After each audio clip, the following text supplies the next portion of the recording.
Mr. Speaker, it's important to remember that the Ambassador Bridge and Coutts, Alberta crossings were cleared before the Emergency Act was invoked. Right. The Act was not needed to clear the border blockades. Police were well equipped to take care of this with all of their existing laws and powers.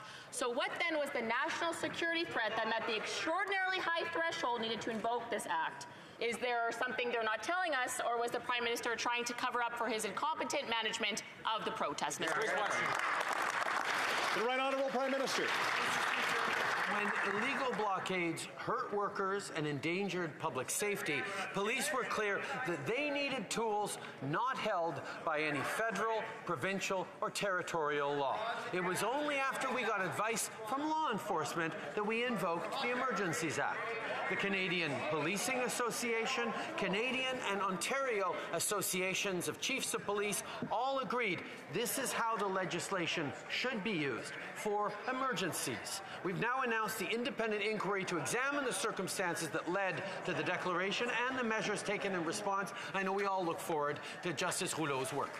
Honourable Member for Kildonan St. Paul. Mr. Speaker, the protest organizers are being held accountable in courts as we speak, but this inquiry is to ensure the government is being held accountable. That's right. Invoking an act with the power to override charter rights is dangerous, so the purpose of the inquiry is to tell the public whether the threshold needed to invoke the act was in fact met.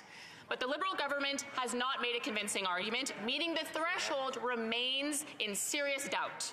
So either they're hiding something or they're covering up for incompetence. Will the Prime Minister waive cabinet confidence and let Canadians know the true story? Yeah, that's true. The Right Honourable Prime Minister.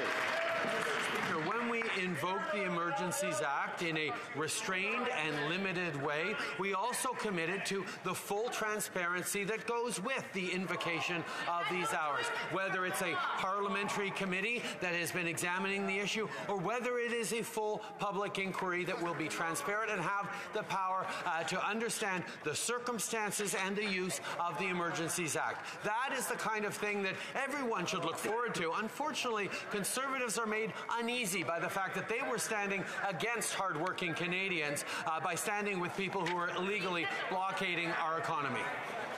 The Honourable Member for Medicine Hat, Carson Warner. Thank you, Mr. Speaker. Unfortunately, I think the Prime Minister's definition of transparency is different than Canadians. The Emergency Act stipulates that the Special Joint Committee and the inquiry are responsible to hold the actions of the government to account, not that of Canadian citizens. Yes. At last night's committee meeting, the Ministers of Public Safety and Justice continue to hide behind cabinet confidences and lawyer-client privilege. Will the Prime Minister be transparent and accountable to Canadians and release the documents that the government relied upon to justify the invocation of the Emergencies Act? The Right Honourable Prime Minister.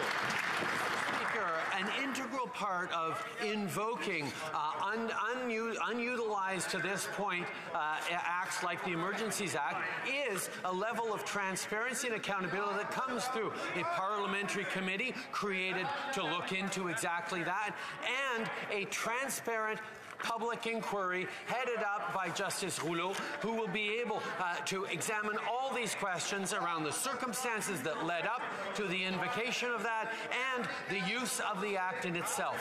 That is what Canadians expect, but that's exactly what makes Conservatives uncomfortable because of their support of those convoys.